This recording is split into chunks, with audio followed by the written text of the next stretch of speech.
नमस्कार दोस्तों, आइए जानते हैं आज राजस्थान की बड़ी खबरें। आज की पहली खबर है कि महाकुंभ संगम पर भगदड़, 20 की मौत। प्रयागराज के संगम तट पर मंगलवार बुधवार की रात करीब 1:30 बजे भगदड़ मच गई। हादसे में अब तक 20 से ज्यादा लोगों की मौत होने की खबर है। 50 से ज्यादा श्रद्धालु घायल हैं। इधर प्रशासन ने मौत या घायलों की संख्या को लेकर हादसे के 10 घंटे बाद भी कोई जानकारी नहीं दी है। पीएम मोदी ने मृतकों के परिजनों के प्रति संवेदना जताई है। सीएम योगी आदित्यनाथ ने लोगों से संयम बरतने की अपील की है। उन्होंने कहा, श्रद्धालु संगम पर ही स्नान करने की न सोचें। गंगा हर जगह पवित्र है, वे जहां हैं उसी तट पर स्नान करें। उधर कांग्रेस सांसद राहुल गांधी ने आरोप लगाया है कि वीआईपी कल्चर और सरकार की बदइंतजामी के कारण भगदड़ मची है। सपा प्रमुख अखिलेश यादव ने कहा, महाकुंभ को सेना के हवाले कर देना चाहिए। विष्णु गुप्ता की कार पर फायरिंग की गुत्थी अजमेर पुलिस ने सुलझाई। ख्वाजा मोइनुद्दीन हसन चिश्ती की दरगाह में संकट मोचन महादेव मंदिर की याचिका लगाने वाले हिंदू सेना के प्रमुख विष्णु गुप्ता पर 25 जनवरी सुबह गगवाना लाड़पुरा पुलिया के निकट हुई फायरिंग की वारदात में पुलिस को काफी हद तक कामयाबी मिली है। पुलिस ने वारदात की गुत्थी को तकरीबन सुलझा लिया है। खास बात यह कि पुलिस ने वारदात में इस्तेमाल हथियार भी बरामद कर लिया, लेकिन पुलिस मामले में फिलहाल जल्दबाजी नहीं कर रही। मीट की 9 दुकानें सीज। नगर निगम हेरिटेज की पशु प्रबंधन शाखा ने मंगलवार को मीट की दुकानें खुलने पर 9 दुकानों को सीज किया। साथ ही नियमों की पालना नहीं करने पर 36,000 रुपए का जुर्माना भी वसूल किया है। शास्त्री नगर, आदर्श नगर, भोमिया जी की छतरी, भट्टा बस्ती, जगन्नाथ शाह का रास्ता इलाके में औचक निरीक्षण कर अवैध रूप से खुल रही 9 दुकानों को सीज कर दिया। राजस्थान में 3 फरवरी को बारिश होगी। राजस्थान का मौसम बदलने लगा है। दिन में तेज धूप रहने से लोगों को अब हल्की गर्मी महसूस होने लगी है। पश्चिमी राजस्थान के शहरों में दिन में पारा 30 डिग्री सेल्सियस से ऊपर पहुंच गया। जैसलमेर, बीकानेर, गंगानगर, चूरू में अधिकतम तापमान औसत से 4 से 5 डिग्री ऊपर दर्ज होने लगा है। हालांकि सुबह शाम अब भी तापमान कम रहने से सर्दी थोड़ी तेज है। आज बुधवार से न्यूनतम तापमान में भी बढ़ोतरी होने से सुबह शाम की सर्दी कम होने लगेगी। वहीं 3 फरवरी को बारिश हो सकती है। जयपुर मौसम केंद्र ने राजस्थान में 2 फरवरी तक मौसम शुष्क रहने और तापमान में बढ़ोतरी होने की संभावना जताई है। 3 फरवरी से प्रदेश के मौसम में बदलाव होने और एक सक्रिय पश्चिमी विक्षोभ के आने की संभावना है। इस सिस्टम के प्रभाव से राजस्थान के कई शहरों में बादल छाने और बारिश होने की संभावना है। इस चलते उदयपुर, कोटा, अजमेर, जयपुर, भरतपुर और बीकानेर संभाग के कुछ भागों में मेघ गर्जन के साथ बारिश होने की संभावना है। सूर्य सप्तमी पर रिकॉर्ड बनाने की तैयारी में राजस्थान सरकार, राजस्थान की भजन लाल सरकार सूर्य सप्तमी के मौके पर वर्ल्ड रिकॉर्ड बनाने की तैयारी कर रही है। शिक्षा मंत्री मदन दिलावर ने बताया, इस बार 3 फरवरी के दिन सूर्य सप्तमी से पहले 4 फरवरी को सरकारी अवकाश है। ऐसे में राजस्थान के सरकारी और प्राइवेट स्कूलों के सभी स्टूडेंट्स, शिक्षक और अभिभावक भी हिस्सा लेंगे। इस दौरान पिछले साल 78,974 स्कूलों में 1.33 करोड़ स्टूडेंट्स द्वारा सूर्य नमस्कार कर बनाए गए वर्ल्ड रिकॉर्ड को ब्रेक करने की कोशिश की जाएगी। मंगलवार को शिक्षा संकुल में सूर्य सप्तमी की तैयारियों को लेकर शिक्षा मंत्री मदन दिलावर की अध्यक्षता में बैठक का आयोजन किया गया। कई प्रदेश भर के सभी सरकारी और प्राइवेट स्कूलों में 3 फरवरी को होने जा रहे इस आयोजन से पहले सूर्य नमस्कार की ट्रेनिंग दी जाएगी। गोवा व कर्नाटक की तर्ज पर अब प्रदेश में भी रोका जाएगा अवैध खनन। खनिज संपदा के लिहाज से समृद्ध राजस्थान में अवैध खनन की बड़ी समस्या है। तमाम प्रयास और अभियानों के बावजूद इस पर अपेक्षित सफलता नहीं मिल पा रही। अब तकनीक व दूसरे राज्यों के नवाचारों को यहां भी लागू कर सरकार का राजस्व बढ़ाया जाएगा। खासकर आने वाले समय में खनन और उसके परिवहन में प्रयुक्त होने वाले सभी वाहनों का विभाग में पंजीकरण कराना जरूरी होगा। फिर उन सभी वाहनों में जीपीएस लगाया जाएगा ताकि उनके मूवमेंट के बारे में पता लगाया जा सके। गायवा में 2018 से वाहनों में जीपीएस लगाना अनिवार्य किया गया है। खनन से जुड़े वाहन मालिकों को पंजीकरण की सुविधा ऑनलाइन दी गई है। अब इसी तरह राजस्थान में भी इस सिस्टम को लागू किया जाएगा। बीजेपी ने 7 और जिलाध्यक्ष बनाए। बीजेपी ने मंगलवार को 7 जिलों में जिलाध्यक्षों का निर्वाचन किया। सभी जगह निर्विरोध तरीके से जिलाध्यक्ष चुने गए। अब तक बीजेपी में 23 जिलाध्यक्षों का निर्वाचन हो चुका है। संगठनात्मक दृष्टि से बीजेपी में 44 जिले हैं। अब बीजेपी को अगले 3 दिन में 21 जिलाध्यक्षों का निर्वाचन करना है। मंगलवार को चूरू, सीकर, पाली, जालोर, जैसलमेर, राजसमंद और बांसवाड़ा में जिलाध्यक्ष का निर्वाचन हुआ। संगठन चुनावों में फिलहाल बीजेपी तय कार्यक्रम से 1 महीने पीछे चल रही है। बीजेपी को 30 दिसंबर 2024 तक जिलाध्यक्षों के नामों की घोषणा करनी थी। इसके बाद 15 जनवरी तक प्रदेशाध्यक्ष का निर्वाचन होना था। अब बीजेपी ने 31 जनवरी तक जिलाध्यक्ष और 5 फरवरी तक प्रदेशाध्यक्ष का निर्वाचन करना तय किया है। पर्यटकों के लिए चलेगी कोटा दर्शन double decker bus. Coaching city Kota में पर्यटन को बढ़ाने के लिए पहल की गई है। कोटा में चलाई जाएगी डबल डेकर बस। बस आज जयपुर से कोटा पहुंची है। अधिकारी बस के रूट का सर्वे करवा रहे हैं। 42 सीटों की डबल डेकर ओपन बस बनवाई गई है। बस में नीचे 20 और ऊपर 20 पर्यटक बैठ सकेंगे। इस बस को शहर में चलाने से पहले परिवहन विभाग से अनुमति मांगी गई है। आज परिवहन विभाग के अधिकारी केडीए, केडीएल और अतिरिक्त जिला कलेक्टर ने बस के रूट का सर्वे कर रहे हैं। देश के टॉप 10 एयरपोर्ट में शामिल हुआ जयपुर एयरपोर्ट। जयपुर एयरपोर्ट देश के टॉप 10 एयरपोर्ट्स में शामिल हो गया है। एयरपोर्ट अथॉरिटी ऑफ इंडिया की ओर से जारी रैंकिंग में जयपुर एयरपोर्ट देश के सबसे बिजी एयरपोर्ट्स की लिस्ट में 10वें स्थान पर रहा है। यहां से हर दिन 72 फ्लाइट्स का संचालन किया जा रहा है। दरअसल एयरपोर्ट अथॉरिटी ऑफ इंडिया की ओर से जारी रैंकिंग में कोलकाता, चेन्नई देश के टॉप 4 एयरपोर्ट से बाहर हो गए हैं। वहीं जयपुर एयरपोर्ट फिर से देश के टॉप 10 एयरपोर्ट में शामिल हो गया है। इन 2 जिलों से भी प्रयागराज के लिए रोडवेज बस की सेवा शुरू। प्रयागराज में लग रहे महाकुंभ में जाने वालों का सिलसिला जारी है। राजस्थान से भी काफी संख्या में श्रद्धालु जा रहे हैं। रेल सुविधा के साथ साथ अब राजस्थान रोडवेज भी अलग अलग जिलों से महाकुंभ में जाने के लिए सीधी बस सेवा की सुविधा उपलब्ध करा रहा है। राजस्थान के 2 जिलों में मंगलवार से सीधी बस सेवा की सुविधा शुरू हुई है, जिसमें कोटा और अलवर जिला है। किरोड़ी लाल बतौर मंत्री विधानसभा सेशन में शामिल नहीं होंगे। कृषि और ग्रामीण विकास मंत्री किरोड़ी लाल मीणा विधानसभा के बजट सत्र के दौरान सदन में नहीं आएंगे। किरोड़ी लाल ने विधानसभा स्पीकर वासुदेव देवनानी को चिट्ठी लिखकर बजट सत्र के दौरान विधानसभा से गैरहाजिर रहने की अनुमति मांगी है। यह लगातार दूसरा मौका है जब किरोड़ी लाल बजट सत्र के दौरान सदन में नहीं रहेंगे। वे पिछले बजट सत्र के दौरान भी पूरे समय विधानसभा नहीं आए थे।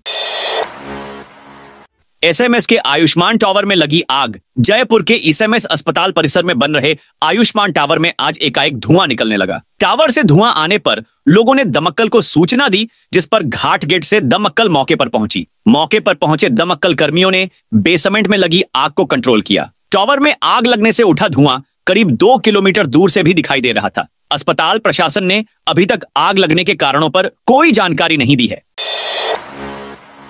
मदन दिलावर ने खड़गे पर किया पलटवार। राजस्थान के शिक्षा मंत्री मदन दिलावर ने कांग्रेस के राष्ट्रीय अध्यक्ष मल्लिकार्जुन खड़गे को जमकर आड़े हाथ लिया। दिलावर ने खड़गे के महाकुंभ को लेकर दी बयान पर पलटवार किया। मदन दिलावर ने कहा कि मल्लिकार्जुन खड़गे का यह बयान पूरे देश और दुनिया भर में जिन लोगों की महाकुंभ में आस्था है, उन सभी का अपमान है। उन्होंने कहा कि महाकुंभ जैसे पवित्र स्थल का महत्व नहीं समझते हैं। ऐसे लोग इस धरती पर बोझ हैं। मदन दिलावर ने महाकुंभ को लेकर कांग्रेस के राष्ट्रीय अध्यक्ष मल्लिकार्जुन खड़गे द्वारा दिए बयान को दुर्भाग्यपूर्ण बताया। उन्होंने कहा कि कांग्रेस देश के लोगों की आस्था के साथ खिलवाड़ करने का षड्यंत्र रच रही है। मल्लिकार्जुन खड़गे का बयान पूरे देश और दुनिया भर में जिन लोगों की महाकुंभ में आस्था है, उन सभी का अपमान है। राजस्थान सरकार ने शुरू की बजट की तैयारी। राजस्थान में 19 फरवरी को पेश होने वाले अगले वित्तीय वर्ष के बजट की तैयारी तेज हो गई है, लेकिन मौजूदा वित्तीय वर्ष में राजस्व जुटाने की रफ्तार कमजोर है। चुनावी साल होने के बावजूद पिछले वित्तीय वर्ष के पहले 9 माह में राजस्व लक्ष्यों तक पहुंचने की गति मौजूदा वित्तीय वर्ष के मुकाबले तेज रही। अगले माह पेश होने वाले बजट में जन भागीदारी बढ़ाने व राजस्व अधिक जमा कर विकास की रफ्तार बढ़ाने के लिए सरकार संभाग स्तर से राजधानी तक सक्रिय है। मंगला बीमा योजना में यह जिला टॉप पर। मुख्यमंत्री मंगला पशु बीमा योजना में राज्य में भले ही पशुपालकों का रुझान नजर नहीं आ रहा हो, लेकिन अलवर जिले के पशुपालक इस योजना में रुचि ले रहे हैं। इसके चलते बढ़ चढ़कर पशुओं का बीमा करवाने के लिए रजिस्ट्रेशन करवा रहे हैं। अलवर जिले में 49,700 पशुओं का बीमा करवाने का लक्ष्य दिया गया है। इसमें से सोमवार तक 38,000 के लगभग पशुओं का पंजीयन हो चुका है, यानी जिले में 75% के लगभग लक्ष्य पूरा कर लिया है। अभी अंतिम तिथि में 2 दिन शेष है। इसके बाद यह संख्या और अधिक हो जाएगी। जयपुर में 14 फरवरी को होंगे पंचायती राज संस्थाओं के उपचुनाव। राजस्थान राज्य निर्वाचन आयोग के अनुसार 14 फरवरी को जयपुर जिले में पंचायती राज संस्थाओं में विभिन्न कारणों से रिक्त हुए जिन पदों का 5 वर्षीय कार्यकाल जनवरी 2025 एवं मार्च 2025 में पूर्ण हो रहा है, उनके अतिरिक्त पदों पर उपचुनाव होंगे। उप जिला निर्वाचन अधिकारी ने बताया कि कल यानी 29 जनवरी को अधिसूचना जारी होगी। 6 फरवरी को नाम वापसी के निर्धारित समय के तुरंत पश्चात चुनाव प्रतीकों का आवंटन एवं चुनाव लड़ने वाले अभ्यर्थियों की सूची का प्रकाशन किया जाएगा। शुक्रवार 14 फरवरी को सुबह 8 बजे से शाम 5 बजे तक मतदान होगा। मतदान समाप्ति के तुरंत पश्चात ग्राम पंचायत मुख्यालय पर ही मतदान समाप्ति के तुरंत पश्चात मतगणना होगी। जयपुर ग्रेटर निगम की बैठक में दूसरे दिन भी हंगामा। जयपुर ग्रेटर नगर निगम की साधारण सभा की बैठक बुधवार को दूसरे दिन भी हंगामे की भेंट चढ़ गई। सदन में पार्षदों के बीच तीखी बहस और हाथापाई के कारण मेयर सौम्या गुर्जर ने सदन की कार्यवाही को अनिश्चित काल के लिए स्थगित कर दिया। करीब 2 घंटे तक चली इस बैठक में किसी भी प्रस्ताव पर चर्चा नहीं हो सकी। मेयर सौम्या गुर्जर ने बताया कि पिछले दिन की तरह बुधवार को भी सदन में हंगामा हुआ, जिसके चलते जन विकास से जुड़े 245 प्रस्तावों पर चर्चा नहीं हो सकी। यह स्थिति तब है जब बैठक का उद्देश्य जनहित के मुद्दों पर चर्चा करना और महत्वपूर्ण प्रस्तावों को पारित करना था। जयपुर में बीआरटीएस कॉरिडोर को हटाने की तैयारी। जयपुर में बनाए गए बस rapid transit system BRTS corridor को हटाने की तैयारी शुरू हो गई है। जयपुर विकास प्राधिकरण जेडीए ने राज्य सरकार को बीआरटीएस कॉरिडोर हटाने का प्रस्ताव भेजा है। ऐसे में सरकार से स्वीकृति मिलने के बाद अगले महीने जयपुर में कॉरिडोर को हटाने की कार्रवाई शुरू हो जाएगी। शुरुआती फेज में सीकर रोड और अजमेर रोड स्थित कॉरिडोर को हटाया जाएगा। भांकरोटा फ्लाईओवर मामले में हाईकोर्ट की एनएचएआई को फटकार। जयपुर अजमेर हाईवे पर भांकरोटा के पास बन रहे फ्लाईओवर के निर्माण में हो रही देरी को लेकर हाईकोर्ट ने नाराजगी जताई है। जस्टिस इंद्रजीत सिंह और जस्टिस विनोद कुमार भारवानी की अदालत ने इसे लेकर एनएचएआई के अधिकारियों को तलब किया है। कोर्ट ने एनएचएआई के अधिकारियों को बुधवार दोपहर 2 बजे कोर्ट में पेश होकर फ्लाईओवर का निर्माण पूरा होने की अंतिम तिथि बताने के लिए कहा है। अदालत ने मामले में मौखिक टिप्पणी करते हुए कहा कि फ्लाईओवर का काम पूरा नहीं होने के कारण यहां घंटों तक जाम लगा रहता है। इसके अलावा वाहनों के डायवर्जन को लेकर भी कोई गंभीरता नहीं दिखाई जा रही है। राजसमंद में 500 से अधिक माइंस बंद। राजसमंद का मार्बल उद्योग, जो कभी जिले की आर्थिक ताकत हुआ करता था, अब गंभीर संकट में घिर चुका है। खानों का स्टॉक खत्म हो चुका है और गहरी खनन के चलते लागत बढ़ रही है। इसके साथ ही बाजार में विदेशी टाइल्स का दबदबा बढ़ने से उद्योग पर और भी दबाव बढ़ गया है। नतीजतन 500 से ज्यादा मार्बल खदानें बंद हो चुकी हैं और जिले के उत्पादन में 50% तक की कमी आई है। खदानें बंद होने से यहां लगी मशीनरी भी जंग खाने लगी है। केलवा व उसके आसपास के क्षेत्र के अलावा जिले में अनेक स्थानों पर खदानें बंद हैं और उनमें सन्नाटा पसरा हुआ, जो इस जिले के लिए बेहद चिंता विषय बना हुआ है। राजस्थान में नए जिले समाप्त करने पर हाईकोर्ट में हुई सुनवाई। राजस्थान सरकार ने हाईकोर्ट में जवाब पेश कर गंगापुर सिटी व नीमका थाना जिला समाप्त करने के मामले में दायर याचिकाएं खारिज करने का आग्रह किया है। जवाब में कहा कि जिला समाप्त करने का निर्णय लेने से पहले भौगोलिक सहित सभी परिस्थितियों का परीक्षण करवाया, विकास के लिए जिले खत्म करने का फैसला किया और राज्य सरकार को प्रशासन चलाने के लिए ऐसे निर्णय लेने का अधिकार है। कोर्ट ने जवाब पर याचिकाकर्ताओं को पक्ष रखने के लिए समय देते हुए सुनवाई 13 फरवरी तक टाल दी। 1 अप्रैल से होगा लागू टैरिफ आदेश। राजस्थान विद्युत विनियामक आयोग ने 5 साल के लिए टैरिफ आदेश जारी किया है। इसमें वे सब सुझाव नकार दिए जो जनता के हित में दिए थे, जबकि विद्युत निगमों के हित को ध्यान में रखते हुए आदेश जारी किया है। आदेश में कोयला और बिजली खरीद एडजस्टमेंट चार्ज लगाया है, जो सभी को प्रभावित करेगा। राजस्थान विद्युत विनियामक आयोग आरईआरसी ने आगामी 1 अप्रैल से अगले 5 साल के लिए विद्युत टैरिफ विनियम 2025 जारी कर दिया। इसका ड्राफ्ट 27 नवंबर को जारी कर सभी उपभोक्ता वर्गों से 27 दिसंबर तक सुझाव मांगे थे। इस पर प्रदेश के विद्युत निगमों सहित 41 संस्थाओं ने सुझाव दिए थे। इस पर 27 दिसंबर को सुनवाई होने के बाद अब आदेश जारी किया है।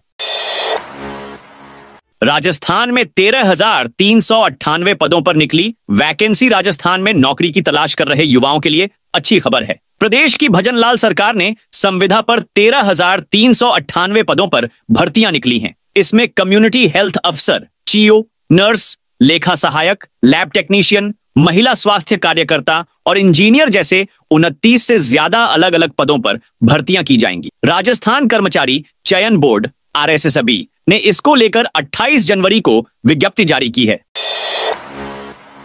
घर पर बैठे कर सकेंगे टूटी सड़कों की शिकायत। आमजन को अब टूटी सड़कों की शिकायत के लिए विभाग के चक्कर नहीं लगाने पड़ेंगे। वे घर बैठे ही शिकायत कर सकेंगे। इसके पीडब्ल्यूडी विभाग ने सेवा ऐप बनाया है। ऐप के माध्यम से क्षतिग्रस्त सड़क की फोटो अपलोड करनी होगी। ऐप पर मिली शिकायत की जानकारी जीपीएस के माध्यम से मुख्यालय पर बैठे अधिकारी भी देख सकेंगे। दरअसल सार्वजनिक निर्माण विभाग की ओर से सड़कों का डाटा ऑनलाइन ऐप पर अपलोड किया जा रहा है। ऐप पर डाटा अपलोड होने के बाद आमजन विभाग की क्षतिग्रस्त सड़क या सड़क पर कोई समस्या है तो उसे ऐप पर फोटो अपलोड करने के साथ संबंधित जगह का नाम लिखकर डाल सकेंगे। इसके बाद विभाग के अधिकारी सड़क की मॉनिटरिंग कर समस्या का समाधान करेंगे। आमजन पीडब्ल्यूडी सहित अन्य विभागों की क्षतिग्रस्त सड़कों पर बने गड्ढों की फोटो ऐप पर अपलोड कर सकेंगे।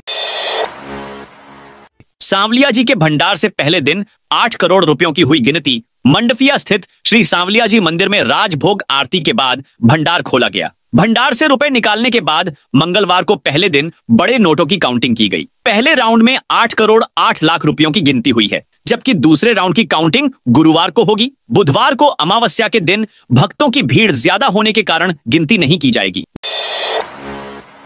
जयपुर में सफाई कर्मचारी संघ के चुनाव स्थगित। जयपुर नगर निगम, ग्रेटर और हेरिटेज के सफाई कर्मचारियों की यूनियन संयुक्त वाल्मीकि एवं सफाई कर्मचारी संघ के चुनावों को आगामी आदेशों तक स्थगित कर दिया है। इसके पीछे कारण कल नगर निगम में देर शाम हुए उपद्रव, आगामी विधानसभा सत्र और फरवरी में होने वाले स्वच्छ सर्वेक्षण को बताया है। चुनाव अधिकारी सीमा कुमार ने आदेश जारी कर बताया, संघ चुनाव के लिए प्राप्त हुए नामांकन पत्रों के बाद कई शिकायतें मिली हैं, जिनका निस्तारण करने में समय लगेगा। इसके अलावा 31 जनवरी से विधानसभा का सत्र भी शुरू होगा, जिसमें व्यस्तता रहेगी और फरवरी में स्वच्छ सर्वेक्षण 2024 का काम होना है। किसानों के लिए अलग से बजट पेश करने की मांग। भारतीय किसान यूनियन सीकर की ओर से बजट में किसानों की मांगों को शामिल करने को लेकर कलेक्टर को सीएम के नाम ज्ञापन सौंपा गया। किसान नेताओं ने ज्ञापन के माध्यम से सीएम से आग्रह किया कि वे किसानों के लिए अलग से बजट पेश कर उन्हें राहत दें। बीकेयू जिलाध्यक्ष रामचंद्र सुंडा ने कहा, एमएसपी गारंटी कानून बनाने के लिए राज्य सरकार सख्त पैरवी करे। जब तक एमएसपी गारंटी कानून नहीं बन जाता, तब तक सरकार और मंडी के बीच के अंतर का मूल्य सरकार की ओर से किसान को दिया जाना चाहिए। दूध उत्पादन पर सीधे किसानों को सब्सिडी मिलनी चाहिए, ताकि किसान ज्यादा से ज्यादा उत्पादन करें। जेल प्रहरी भर्ती परीक्षा में पेपर लीक करने वाला गिरफ्तार। एसओजी ने जेल प्रहरी भर्ती परीक्षा 2018 में पेपर लीक करने वाले 10,000 के इनामी का गिरफ्तार किया है। आरोपी जुलाई 2024 में लाइब्रेरियन के पद पर चयनित होकर एकलव्य आदर्श आवासीय विद्यालय बसला, बागीदौरा, बांसवाड़ा में कार्य कर रहा था। एटीएस यूनिट उदयपुर की टीम ने आरोपी का आज गिरफ्तार किया है। तो दोस्तों, यह थी आज राजस्थान की बड़ी खबरें। आप इस वीडियो को अभी कौन से जिले से देख रहे हैं, उस जिले का नाम बताइए।